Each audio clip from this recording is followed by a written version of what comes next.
Hello everyone, welcome back to my channel topper stop. So आज हम अपने revision series के पार्ट 2 को डिस्कस करने जा रहे हैं, जिसमें हम कंप्यूटर साइंसेस को, अकाउंटिंग प्रिंसिपल एंड हिस्ट्री को रिवाइज करेंगे। तो चलिए वीडियो को शुरू करते हैं। तो सबसे पहले कंप्यूटर साइंसेस से शुरू करते हैं। कल हमने बेसिक फैक्ट्स जो थे, कुछ कंप्यूटर साइंस के बेसिक्स डिस्कस किए थे। आज हम कैरेक्टरिस्टिक्स ऑफ कंप्यूटर से इस वीडियो को शुरू करते हैं। तो देखिए, सबसे पहले ये चीज़ है कि कंप्यूटर को अगर हम कैरेक्टराइज करें कि वो होता क्या है, तो हम क्या क्या पॉइंट्स बोल सकते हैं। तो देखिए, जब एक्यूरेसी की बात आती है कि हाँ, अगर कंप्यूटर ने वो चीज़ बताई है कैलकुलेशन करके, वो एक्यूरेट होगी, हमारा एक ब्लाइंड होता है, ब्लाइंड ट्रस्ट होता है, तो ये एक्यूरेसी हो गया। आईक्यू नहीं होता, क्योंकि अपने सोचने समझने की शक्ति जो है वो कंप्यूटर के अंदर नहीं होती है। डिलीजेंस हो गया, कोई फीलिंग नहीं होती है। लॉजिकल होता है वो। ऑटोमेशन होती है, क्योंकि हमें हर बात उसको कमांड नहीं देनी होती किसी चीज़ के लिए, वो अपने आप ही आगे से आगे वर्क कर सकता है। रिलायबिलिटी होती है, बिकॉज उसके अंदर एक्यूरेसी होती है। वर्सटैलिटी होती है, कि मतलब बेसिकली आप कोई भी काम उसके साथ कर सकते हैं, और जो काम आपने किया है आप उसे स्टोर भी कर सकते हो और एक स्पीड के साथ कर सकते हैं। तो ये सारे हो गए कैरेक्टरिस्टिक्स ऑफ कंप्यूटर। ये एक बेसिक चीज़ बस मैंने आपको बताई है। अब हम जनरेशन्स ऑफ कंप्यूटर पे आते हैं। तो यहाँ पे छोटे छोटे फैक्ट्स हमें पता होने चाहिए। पहले तो हमें फर्स्ट जो जनरेशन ऑफ कंप्यूटर थी, उनकी टाइमिंग्स, क्रोनोलॉजी पता होना चाहिए। तो फर्स्ट जनरेशन ऑफ कंप्यूटर जो है, ये आपके सामने पिक्चर में दिखाई दे रहा है। ये 1940 से 1956 के बीच में आया था। वहीं पे जो सेकंड जनरेशन ऑफ कंप्यूटर है, वो 1956 से 1963 के बीच में आया था। Next third generation of computer की बात करते हैं, जो कि ये वाला कंप्यूटर है।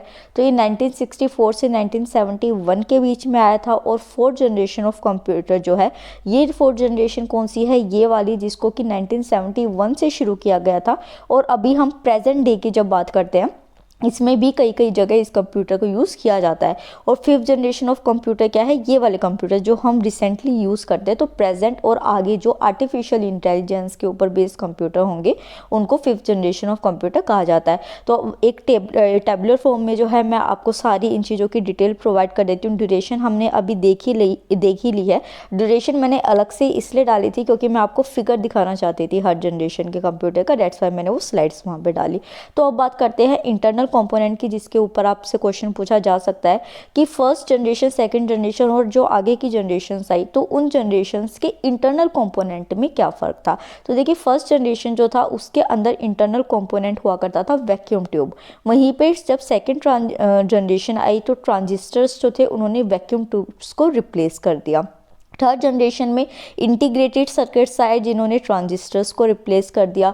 फिर फोर्थ जनरेशन्स में आए माइक्रो प्रोसेसर्स, जिन्होंने इंटीग्रेटेड सर्कल्स को रिप्लेस कर दिया। इनकी डेफिनेशंस, मीनिंग्स आपको नहीं समझने हैं, आपसे पेपर में कोई नहीं पूछेगा, वो आपका सिर्फ टाइम वेस्ट है। आपको ये चीज़ें फैक्चुअल है, याद करनी है।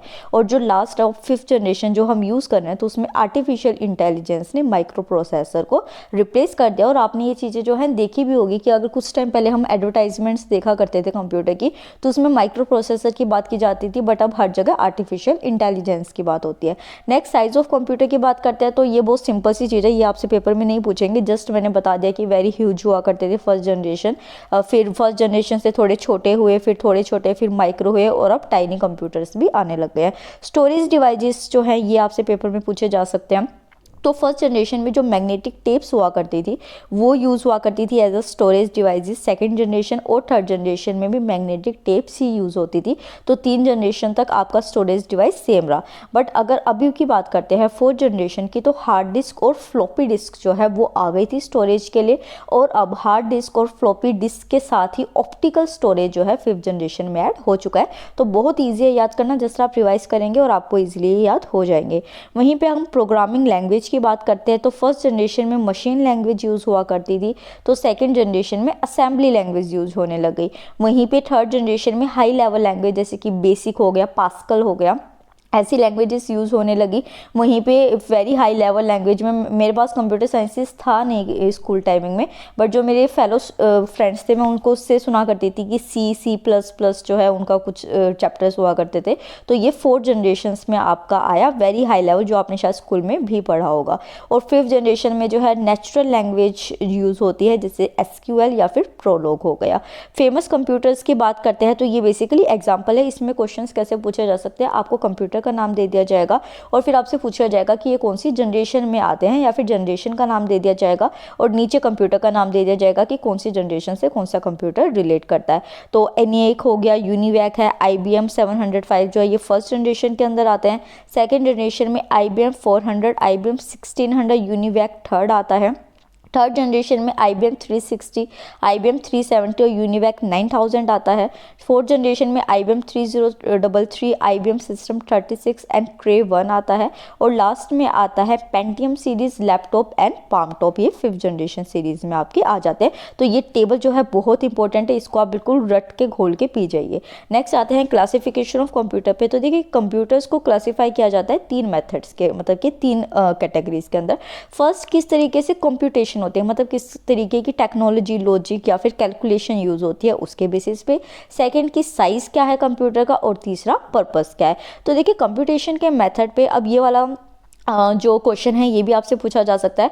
आपको मान लीजिए ये दे दिया कि कंप्यूटेशन के बेसिस पे ये 4 ऑप्शन दे दिए कंप्यूटर के कि कौन सा जो है वो कंप्यूटेशन मेथड में क्लासीफाई नहीं होता, और मतलब कि एक में ऑप्शन में आपको डिजिटल दे दिया, दूसरा एनालॉग दे दिया, थर्ड हाइब्रिड दे दिया और फोर्थ मिनी फ्रेम दे दिया। तो अगर आपको ये क्लासिफिकेशन अच्छे से याद होगी तो आप इजीली मेन फ्रेम कंप्यूटर को जो है वो बोल सकते हैं कि हाँ ये ऑप्शन जो है ये हमारा सही है। मेन फ्रेम जो है वो कंप्यूटेशन मेथड में नहीं आता और ये तीनों आते हैं। तो कंप्यूटेशन मेथड टाइप में डिजिटल कंप्यूटर आते हैं, एनालॉग कंप्यूटर आते हैं, हाइब्रिड कंप्यूटर आते हैं, इनको हम आगे डिस्कस करेंगे।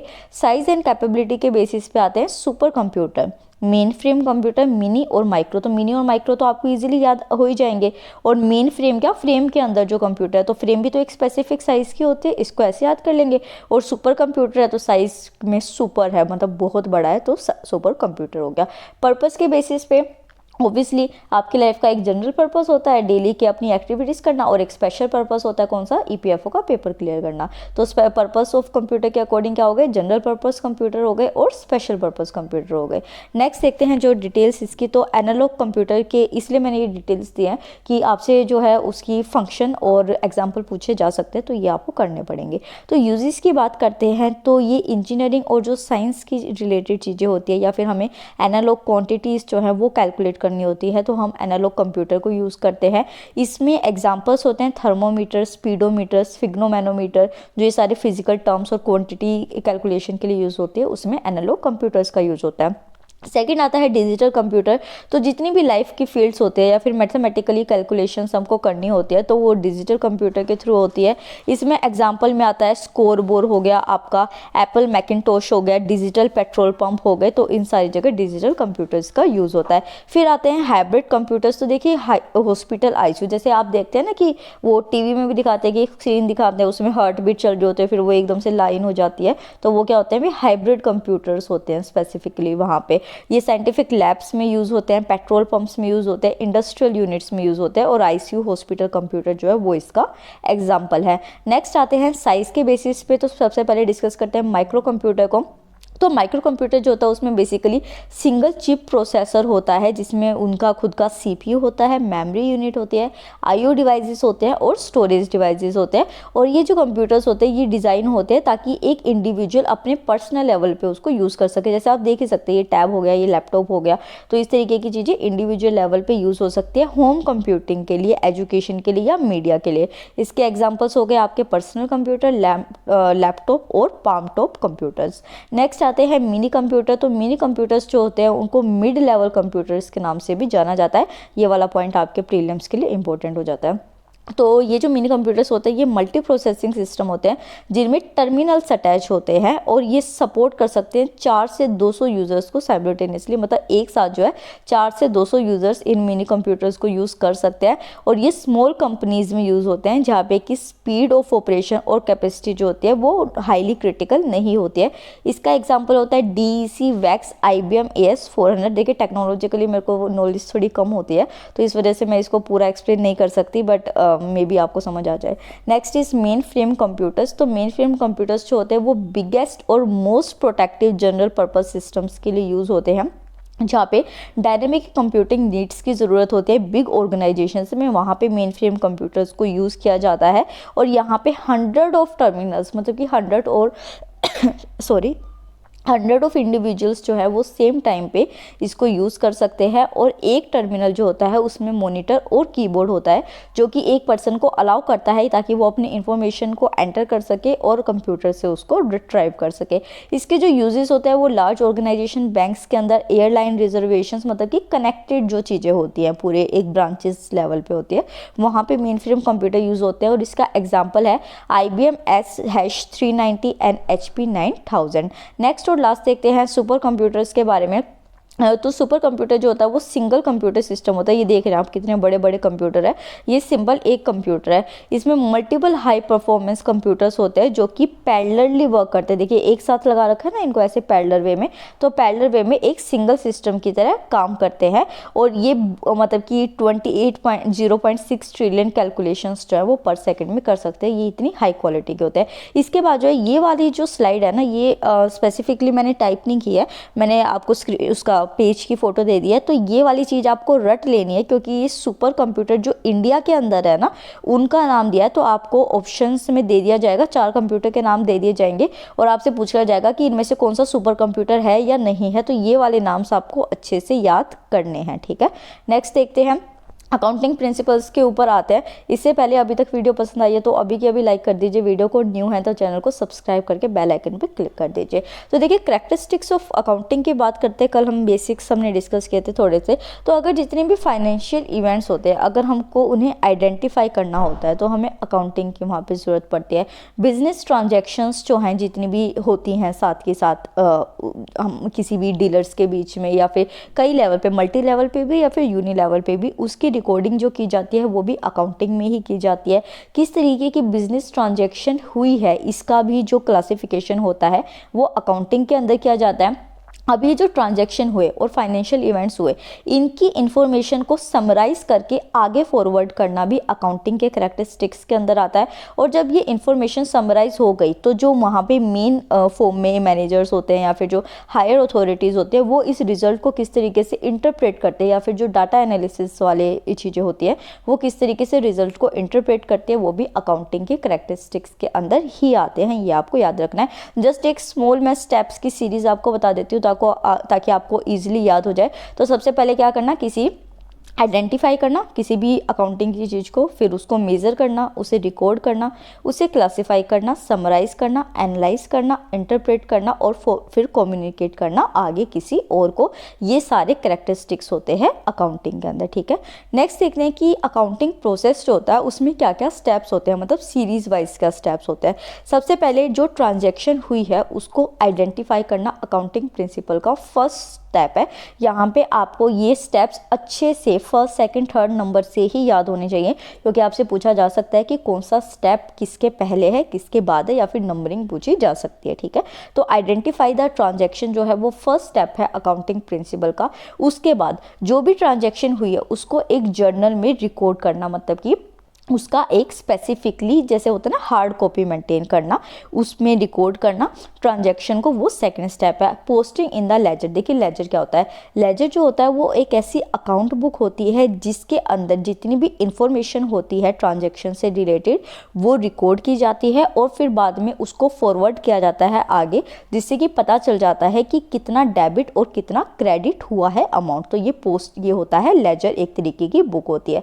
तो जर्नल में ट्रांजैक्शन को रिकॉर्ड करने के बाद उसको लेजर में पोस्ट किया जाता है और फिर ट्रायल बैलेंस जो होता है उसको एडजस्ट किया जाता है। अब बात आती है कि ट्रायल बैलेंस क्या है। देखिए ट्रायल बैलेंस क्या होता है कि लेजर जो होती है उसकी जो लिस्ट होती है, मतलब ये नहीं है ना कि सिर्फ एक ही जो बुक है लेजर जिसको मैं कह रही हूँ आपको अकाउंटिंग बुक है, सिर्फ एक ही होगी, बहुत सारी होंगी। तो बहुत सारी लेजर्स की जो एक लिस्ट होती है जिसमें सारी इंफॉर्मेशन रिकॉर्ड होती है उसको हम ट्रायल बैलेंस कहते हैं। तो यहाँ पे अनएडजस्टेड ट्रायल बैलेंस होता है।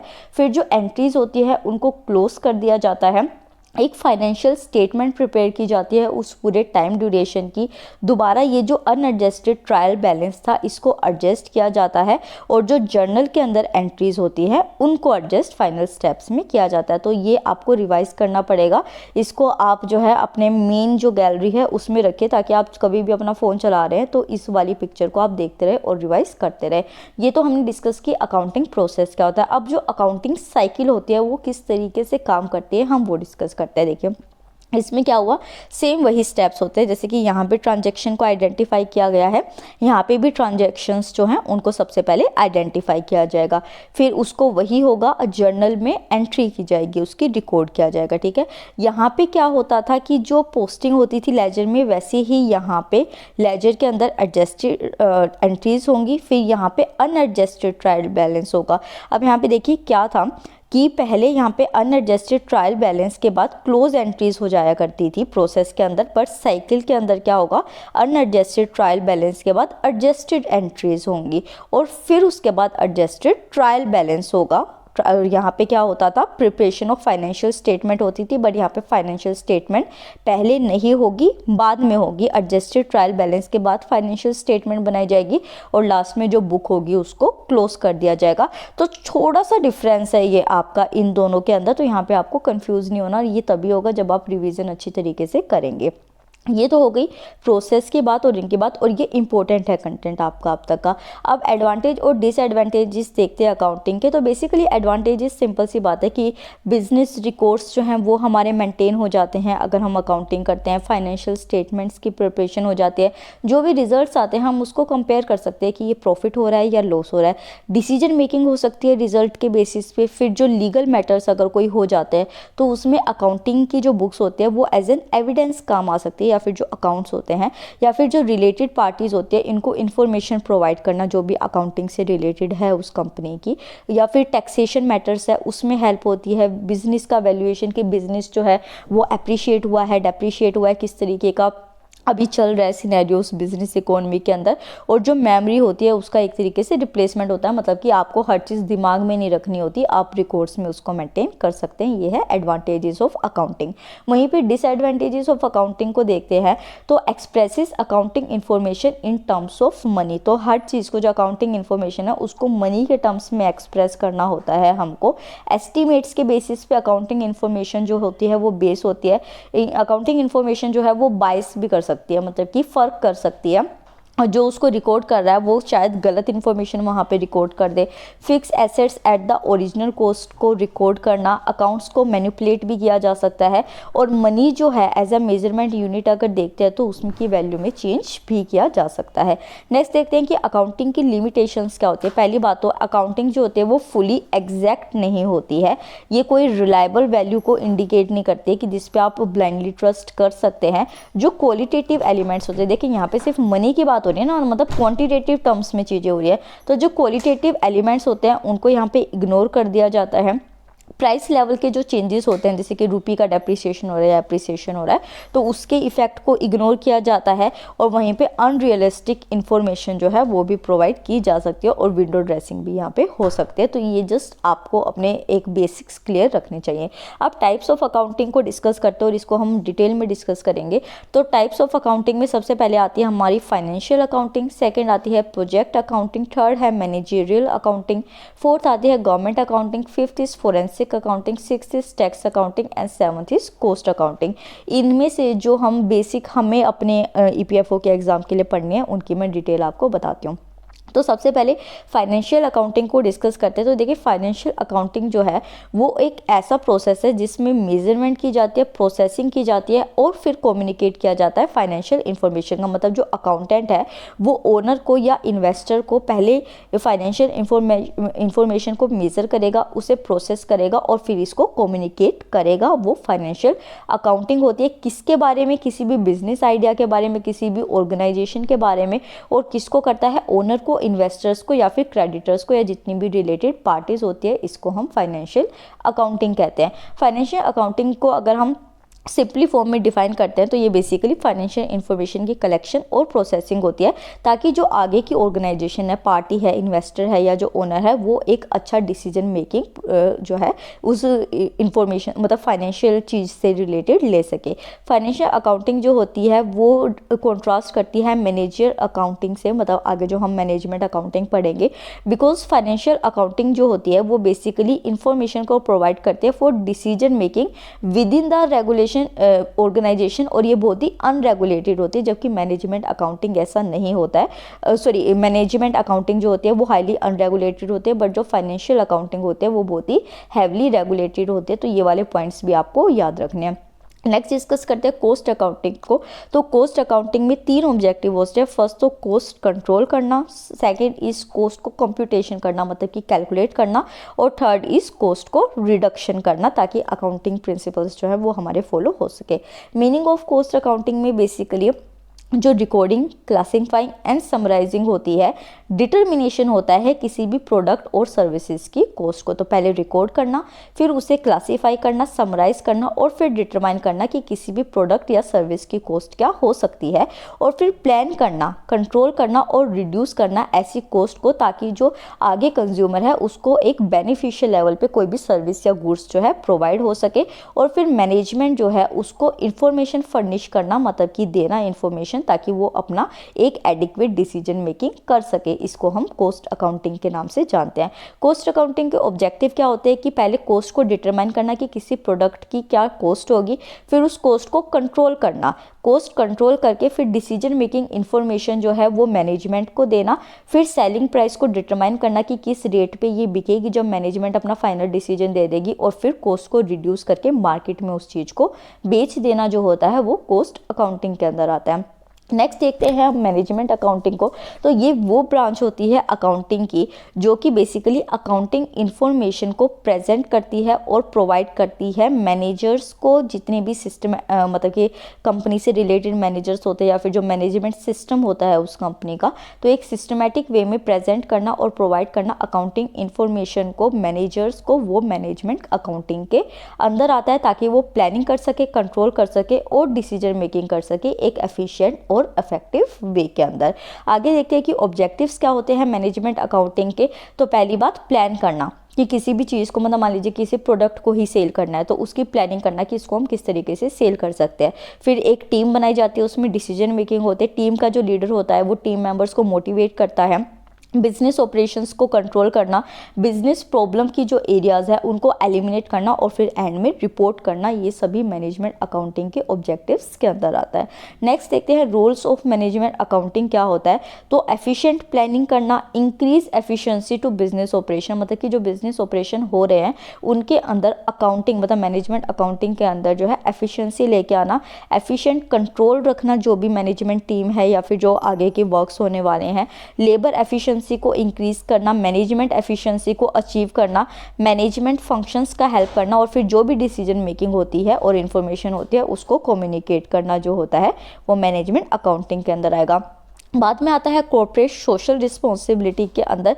ये हमारी लास्ट जो है ये अकाउंटिंग की अकाउंटिंग का टाइप है। यहाँ पे बेसिकली क्या होता है, देखिए कॉर्पोरेट और सोशल टर्म आ गया, मतलब कि एथिकल चीज़ें जो हो गई, लॉन्ग टर्म के लिए गोल्स से रिलेटेड हो गई। तो यहाँ पे सिंसियरिटी से काम करना, मार्केट बेस को कि मार्केट में अभी क्या सिनेरियो चल रहा है उसके बेसिस पे जो सोशल रिस्पॉन्सिबिलिटीज़ होती है, एथिक्स को फॉलो करना, सस्टेनेबिलिटी में मतलब ऐसा नहीं है कि कंपनी अपने फ़ायदे के लिए किसी भी तरीके से किए जा रहे हैं, उनको इन्वायरमेंटल एस्पेक्ट जो होता है, जो उनके पास ह्यूमन रिसोर्सेज है उनको वो कैसे डील कर रहे हैं, उन सबको करना, गोल को वो कितने टाइम में अचीव कर रहे हैं, लॉन्ग टर्म के लिए क्या वो चीज़ चल रही है या नहीं चल रही है, ये सारी कॉर्पोरेट सोशल रिस्पॉन्सिबिलिटी के अंदर आती है। तो सोशल रिस्पॉन्सिबिलिटी ऑफ बिजनेस जो होती है वो मतलब एक जो बिजनेस कंपनी है या फिर एक जो बिजनेस रन हो रहा है उसकी सोशल रिस्पॉन्सिबिलिटी किस किस के लिए होती है। तो सबसे पहले जो इन्वेस्टर है या जो शेयर होल्डर है उस बिजनेस कंपनी की सबसे पहली रिस्पॉन्सिबिलिटी उसके लिए होती है। फिर आती है जो वर्कर्स उस कंपनी के अंदर काम कर रहे हैं, फिर जो उनके कस्टमर्स है जो उनके प्रोडक्ट्स को खरीदते हैं तो उनके लिए उनकी सोशल रिस्पॉन्सिबिलिटी बनती है। वहीं पे गवर्नमेंट और जो एडमिनिस्ट्रेटिव बॉडीज़ होते हैं वो उनके रूल्स रेगुलेशंस को अच्छे तरीके से फॉलो कर रहे हैं, गवर्नमेंट ने जो भी रूल्स बनाए हैं ये सोशल रिस्पॉन्सिबिलिटी के अंदर आता है। जनरल पब्लिक के लिए, मतलब जनरल पब्लिक के लिए क्या, जैसे आप एक सिंपल सोशल सिक्योरिटी है कि आप कुछ डोनेशंस दे रहे हैं या फिर जनरल पब्लिक के वेलफेयर के लिए आप कुछ कर रहे हैं। इन्वायरमेंट के लिए ऐसा नहीं है कि आप इन्वायरमेंट को हार्म करने वाली ही सारी चीज़ें कर रहे हैं, तो ये सोशल रिस्पॉन्सिबिलिटी के अंदर नहीं आता। और जो लोकल कम्युनिटी वहाँ पे प्रेजेंट है उनके लिए भी एक बिजनेस को सोशल रिस्पॉन्सिबल होना होता है। नेक्स्ट देखते हैं कि ह्यूमन रिसोर्स अकाउंटिंग क्या होती है। तो बेसिकली कॉस्ट एंड वैल्यू क्या होती है ह्यूमन रिसोर्स की। ह्यूमन रिसोर्स का क्या मतलब कि जो सर्विसेज सेक्टर है उसके अंडर जो जितनी भी ह्यूमन रिसोर्सेज होते हैं उनकी क्या कॉस्ट है, उनको क्या सैलरी आप प्रोवाइड कर रहे हैं, किस तरीके से उनसे आप वर्क ले रहे हैं, ये उसकी जितनी भी इंफॉर्मेशन प्रोवाइड करनी होती है ह्यूमन रिसोर्सेज की, वो कॉस्ट वो ह्यूमन रिसोर्स अकाउंटिंग के अंदर आती है। ह्यूमन रिसोर्सेज को मॉनिटर करना इफेक्टिवली ताकि उनका यूज़ अच्छे तरीके से हो सके। ये नहीं है कि आप उनसे ज़्यादा से ज़्यादा काम करा रहे हैं, उनका भी आप एक लिविंग स्टैंडर्ड को मेज़र कर रहे हैं। एप्रिसिएशन या डेप्रिसिएशन हो रहा है ह्यूमन रिसोर्सेज का, और cost and value information provide करना ह्यूमन रिसोर्स अकाउंटिंग के अंदर आता है। उसके बाद हम आते हैं मॉडर्न इंडिया पे। तो मॉडर्न इंडिया में आज हम सबसे पहले जो है फेमस स्लोगन्स जो फ्रीडम स्ट्रगल के टाइम दिए गए थे उनको डिस्कस करते हैं। बहुत बहुत ज़्यादा इंपॉर्टेंट है, डायरेक्ट क्वेश्चंस इससे पूछे जाएंगे। तो स्लोगन जो है सबसे पहला हम देखते हैं, सारे जहां से अच्छा हिंदुस्तान हमारा। तो ये लीडर दिया था डॉक्टर मोहम्मद इकबाल ने। सेकंड हम देखते हैं, सरफरोशी की तमन्ना अब हमारे दिल में है। तो ये राम प्रसाद बिस्मिल ने स्लोगन दिया था। थर्ड आता है, जय जवान जय किसान, बहुत फेमस है, ये लाल बहादुर शास्त्री जी ने, हमारे सेकंड प्राइम मिनिस्टर जो थे, उन्होंने दिया था। फिर थर्ड आता है, हिंदी हिंदू हिंदुस्तान, ये भरत नेदू हरिश्चंद्र जी जो थे उन्होंने ये स्लोगन दिया था। नेक्स्ट आता है, hate sin not the sinner, obviously Mahatma Gandhi, ahimsa जो उनका एक स्लोगन था। नेक्स्ट है, service of the people is the service of God, Swami Vivekananda, क्योंकि वो एक स्पिरिचुअल लीडर थे तो वो उन्होंने इस तरीके की बातें की थी। नेक्स्ट आते हैं, दिल्ली चलो, ये सुभाष चंद्र बोस ने दिया था। ये वाले स्लोगन ना थोड़ा अच्छे से याद रखना ये दोनों, क्योंकि सुभाष चंद्र बोस अभी बहुत ज़्यादा न्यूज़ के अंदर है। तो दिल्ली चलो सुभाष चंद्र बोस ने दिया था, तुम मुझे खून दो मैं तुम्हें आज़ादी दूंगा, ये भी सुभाष चंद्र बोस ने स्लोगन दिया था। भारत छोड़ो का स्लोगन महात्मा गांधी ने दिया था। डू और डाई जो है वो महात्मा गांधी ने दिया था। अच्छा आप बताइए कि डू और डाई का जो स्लोगन था वो कौन सी मूवमेंट के अंदर महात्मा गांधी ने दिया था, क्योंकि ये वाला क्वेश्चन जो है इवन यूपीएससी सिविल सर्विसेज में भी पहले पूछा गया है। नेक्स्ट देखते हैं, इनकलाब जिंदाबाद, बहुत ज़्यादा फेमस भगत सिंह ने दिया था ये। बैक टू वेदास जो है ये हमारी एनसीईआरटीज़ में भी इवन दे रखा है ये वाला स्लोगन एज इट इज़, तो ये दयानंद सरस्वती ने दिया था। Swaraj is my birth right and I shall have it, ये बाल गंगाधर तिलक ने दिया था। तो ये स्लोगन्स जो हैं ये आप अच्छे तरीके से दीजिए। टेलीग्राम चैनल पे मैं इसको पोस्ट कर दूंगी। एक चीज़ और, डिस्क्रिप्शन बॉक्स में टेलीग्राम चैनल का लिंक मिल जाएगा, वहाँ पे आप फॉलो कीजिए चैनल को। मोस्ट जो स्टडी कंटेंट है मैं वो वहाँ पे पोस्ट करती हूँ, पीडीएफ्स भी करती हूँ, तो आपको वो ज़्यादा बेनिफिट होगा उससे। नेक्स्ट देखते हैं कांग्रेस के इंपॉर्टेंट सेशंस को। तो सबसे पहला जो सेशन हुआ था वो हुआ था, हमें पता है कि 1885 जो है कांग्रेस का फाउंडेशन हुआ था। तो बॉम्बे में 1885 में दिसंबर में ये बेसिकली कांग्रेस सेशंस हुआ करते थे, अगर बीच में कोई ज़रूरी काम नहीं पड़ गया तो, ठीक है।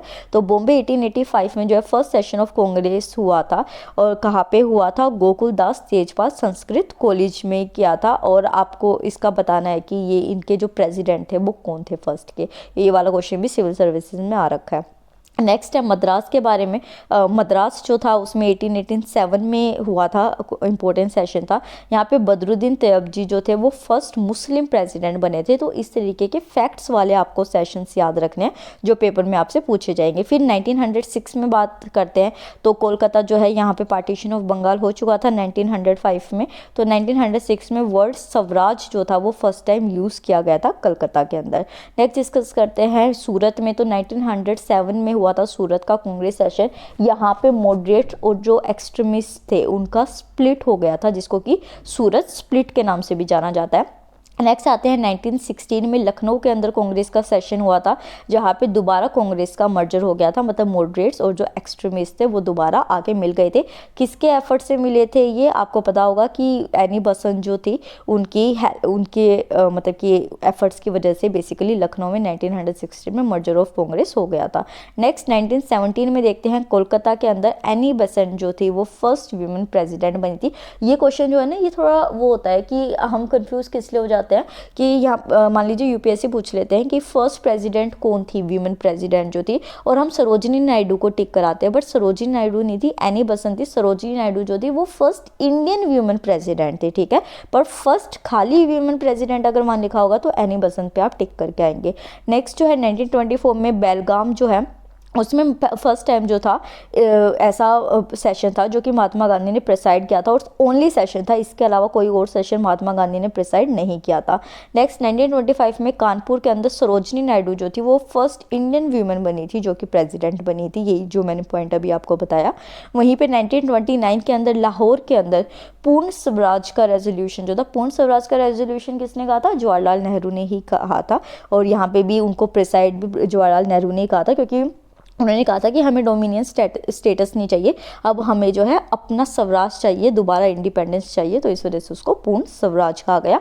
और यहाँ पे प्लेज ली गई थी कि इंडिपेंडेंस जो है, हाँ इंडिपेंडेंस डे जो है वो हम 26 जनवरी 1930 को मनाएंगे।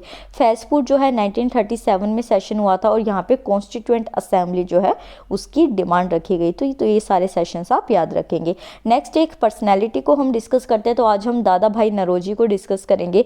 दादा भाई नौरोजी जो है उन्होंने 1865 में लंदन इंडिया सोसाइटी को फाउंडेशन रखी थी, यहाँ पे उसको फॉर्म किया था। तो बहुत इंपॉर्टेंट, इसमें सारी पॉइंट्स इंपॉर्टेंट है जो मैं अभी बोलूँगी। 1867 में ईस्ट इंडिया एसोसिएशन इन्होंने फॉर्म की थी, वहीं पे ये 1885 से 1888 तक member of legislative council of Mumbai रहे थे। वहीं पे इन्होंने foundation of India's freedom struggle रखी थी एक तरीके से, मतलब स्टार्टिंग से 1885 से ही ये एसोसिएटेड रहे थे कांग्रेस के साथ। वहीं पे 1906 में जो फर्स्ट स्वराज की डिमांड उठाई थी वो इन्होंने ही उठाई थी जब पार्टीशन ऑफ बंगाल हो गया था। उसके बाद जो है फर्स्ट इंडियन थे जो कि ब्रिटिश पार्लियामेंट में 1892 में इलेक्ट हुए थे। वहीं पे ये एक मॉडरेट लीडर थे, ना कि ये एक्सट्रीमिस्ट लीडर थे, मतलब ये कांग्रेस के साथ एसोसिएटेड रहे थे, और ये मोस्ट रिस्पेक्टेड लीडर्स में हुआ करते थे, जिसकी वजह से मतलब एक दो बार तो ये हुआ था कि जो सूरत स्प्लिट हुआ था ना, उससे पहले भी मॉडरेट और एक्सट्रीमिस्ट के बीच प्रॉब्लम्स थी, बट दादा भाई नौरोजी जो थे वो किसी तरीके से समझा देते थे या फिर प्रेजिडेंट बन जाते थे किसी सेशन के, तो चीज़ें जो थी वो थोड़ी ठंडी पड़ जाया करती थी। उसके बाद जो है ड्रेन ऑफ वेल्थ, बहुत बहुत ज़्यादा इंपॉर्टेंट है ये वाला पॉइंट। तो drain of wealth poverty and un British rule in India जो है वो इन्होंने लिखी थी, और इसमें स्पेसिफिकली इन्होंने बताया था कि किस तरीके से ब्रिटिशर्स जो हैं वो हमें लूट रहे हैं और खुद की जो है इकोनॉमी है अपनी कंट्री को प्रोस्पेरस बना रहे हैं, और हमारी कंट्री गरीब नहीं है, सिर्फ ब्रिटिशर्स हमको लूट रहे हैं, वो इन्होंने इस बुक में लिखा था। प्रेसिडेंट ऑफ INC रहे थे 1886 में, 1893 में और 1906 में, और इन्होंने यहाँ पे एक रहनुमाई मदन से सभा जो है वो भी फाउंड की थी। तो ये सारे पॉइंट्स आप याद रखेंगे। नेक्स्ट बुक्स और जर्नल्स को डिस्कस करते हैं। तो आज हम बंकिम चंद्र चटर्जी ने जो 2 बुक्स लिखी थी, फर्स्ट थी आनंद मठ और दूसरा था दुर्गेश नंदिनी, इन दोनों को डिस्कस करेंगे। तो बंकिम चंद्र चटर्जी जो थे उन्होंने आनंद मठ और दुर्गेश नंदिनी लिखी थी। वहीं पे गोपाल कृष्ण गोखले जो थे उन्होंने नेशन और सुधारक लिखी थी। ये मैं दो आपको इसलिए बता रही हूँ ताकि आपको इजीली याद हो सके और आप डेली इसको रिवाइज कर सके। वहीं पे देवेंद्र नाथ टैगोर जो थे उन्होंने न्यूज़पेपर लिखा था इंडियन मिरर, और गुलाम हुसैन जो था उन्होंने इंकलाब नाम का न्यूज़पेपर लिखा था। तो ये दोनों जो हैं ये बुक्स हैं और ये दोनों न्यूज़पेपर है, जर्नल्स हैं, ठीक है। नेक्स्ट आते हैं एक पर्सनैलिटी के बारे में, हमें गवर्नर जनरल के बारे में डिस्कस करना था। तो आज हम लॉर्ड कॉर्नवालिस के बारे में डिस्कस करेंगे। कल हमने वॉरेन हेस्टिंग के बारे में डिस्कस किया था। तो देखिए वॉरेन हेस्टिंग के अंदर क्या हुई थी, सेकंड मैसूर वॉर हुई थी। कैसे, मैंने आपको बताया था कि फर्स्ट मराठा वॉर हुई, मराठा जो है महाराष्ट्र ऊपर है, मैसूर नीचे है, तो फर्स्ट नंबर वो, सेकंड नंबर वो, तो सेकंड मैसूर वॉर हुई थी। पर लॉर्ड कॉर्नवालिस के अंदर थर्ड मैसूर वॉर हुई थी और ट्रीटी ऑफ सेरिंगापट्टनम हुई थी। ये इंपॉर्टेंट है, इसको अच्छे से याद रखिएगा। वहीं पर जो कॉर्नवालिस कोड था वो इन्होंने दिया था। अब आपसे जो है कॉर्नवालिस कोड के फीचर्स पूछे जा सकते हैं। तो जुडिशियल रिफॉर्म्स हुए थे, सेपरेशन हुआ था रेवेन्यू और सिविल जुरिस्डिक्शन का, वो लॉर्ड कॉर्नवालिस के अंदर हुआ था। परमानेंट सेटलमेंट ऑफ बंगाल जो था 1793 का, जो कि रेवेन्यू सिस्टम था, ये भी लॉर्ड कॉर्नवालिस ने ही स्टार्ट किया था। एडमिनिस्ट्रेटिव मशीनरी जो थी उसका यूरोपियनाइजेशन जो किया गया था वो लॉर्ड कॉर्नवालिस के थ्रू किया गया था। और सिविल सर्विसेज का इंट्रोडक्शन, ये वाला पॉइंट बहुत ज़्यादा इंपॉर्टेंट है। तो सिविल सर्विसेज का जो इंट्रोडक्शन था वो भी लॉर्ड कॉर्नवालिस ने किया था। तो अभी हम ने आज अपने तीनों कंटेंट कर लिए हैं। वीडियो को लाइक कर दीजिए अगर अब तक नहीं किया तो। और अब हम MCQs को डिस्कस करते हैं। तो आज हम साइंस के MCQs को डिस्कस करेंगे ताकि हमारे सारे सब्जेक्ट साथ के साथ कवर होते जाएं। तो फर्स्ट है what is the dimension of momentum. पहले आप इसको पोज करके आंसर करेंगे, फिर मैं आपको आंसर बताऊंगी, ठीक है। तो what is the dimension of momentum, A is impulse, B is power, C is stress and D is pressure. तो एक बार वीडियो को पोज कीजिए और इसे आंसर कीजिए। Okay done. तो देखिए फैक्चुअल है, सिंपल, समझाने वाला कुछ नहीं है इसमें। डायमेंशन ऑफ मोमेंटम जो होती है वो होती है impulse. Second question is W B per metre square is equal to A is dyne, B is tesla, C is watt and D is henry. तो एक बार वीडियो को पॉज कीजिए, वैसे आंसर भेजिए। Okay done. तो देखिए डब्ल्यू मीटर पर metre square जो होती है वो इक्वल होती है 1 डाइन की, ये भी फैक्चुअल है। अब इस वाले क्वेश्चन को मैं थोड़ा आपको समझाती हूँ। क्वेश्चन है कि a passenger in a moving train tosses a 5 rupee coin, ठीक है। If the coin falls behind him the train must be moving with a uniform. इसमें क्या गया कि एक पैसेंजर था, वो बैठा हुआ था और उसने एक सिक्का उछाला। वो जो सिक्का था अगर वो उसके पीछे जाके गिरेगा तो ट्रेन जो है वो कौन सी डायरेक्शन में, मतलब कि किस चीज़ के साथ यूनिफॉर्मली मूव कर रही है। फर्स्ट है एक्सेलरेशन, बी है डेक्लेरेशन, सी है स्पीड एंड डी है वेलोसिटी। तो एक बार वीडियो को पॉज कीजिए, आंसर कीजिए, ठीक है। तो अब मैं इसका आंसर बताती हूँ। ए है एक्सेलरेशन। देखिए इसमें क्या होता है, जब आप कभी भी चलती बस से उतरते हैं तो क्या होता है कि हमेशा कहा जाता है कि पीछे के साइड उतरो, आगे के साइड फेस करके मत उतरो, क्योंकि जो बस होती है वो एक यूनिफॉर्म एक्सेलरेशन से चल रही होती है, मतलब आगे की तरफ बढ़ रही होती है। तो अगर हम आगे की तरफ फेस करके उतरेंगे वहाँ से तो हम गिर जाएंगे। तो इस वजह से थोड़ा क्या होता है, पीछे की तरफ फेस करके मुड़ा जाता है। तो इस वजह से इसका आंसर क्या है, acceleration. Next question is when a ball drops onto the floor it bounces, why does it bounce. तो इसमें कहा कि एक बॉल जो है वो जब ज़मीन पे गिरी तो वो बाउंस होती है, मतलब दोबारा एकदम से थोड़ा ऊपर उठती है और फिर नीचे गिर जाती है। तो ये जो बाउंस होती है ये किस वजह से होती है। ए है Newton's third law implies that for every action there is a reaction, B is the floor exerts a force on the ball during the impact, C is the floor is perfectly rigid and the fourth is last the floor heats up on impact. तो first जो है इन्होंने कहा कि third law जो Newton की है वो ये कहती है कि हर एक्शन का एक रिएक्शन होता है। दूसरा उन्होंने कहा कि जो फर्श है वो ही एक ऐसी फोर्स डालता है बॉल के ऊपर जिसकी वजह से ये होता है। फ्लोर थर्ड में कहा कि जो फ्लोर होता है वो बहुत टाइट है, बहुत सख्त है, रिजिड है, इस वजह से ये हुआ। और डी है कि फ्लोर जो है वो हीट अप कर देता है इम्पैक्ट को। तो एक बार वीडियो को पॉज कीजिए और इसे आंसर कीजिए। अगर डन। तो देखिए यहाँ पे ए जो है वो आंसर है इसका कि न्यूटन की थर्ड लॉ जो है वो इसके ऊपर इंप्लाई करती है कि जब कोई भी एक्शन होगा, एक्शन क्या है कि बॉल गिरी, उसके ऊपर एक रिएक्शन होगा तो वो दोबारा उछली, वो हो गया उसका बाउंस, ठीक है। लास्ट क्वेश्चन जो है ये आप कमेंट सेक्शन में मुझे आंसर करेंगे। The work done on an object does not depend upon the A displacement, B is force applied, C is final velocity and D is initial velocity. तो इसे comment section में answer कीजिए, कल मैं नाम अनाउंस करूंगी कि जो भी इसको आंसर करेगा। आई होप आपको ये वीडियो पसंद आई होगी। Thank you so much.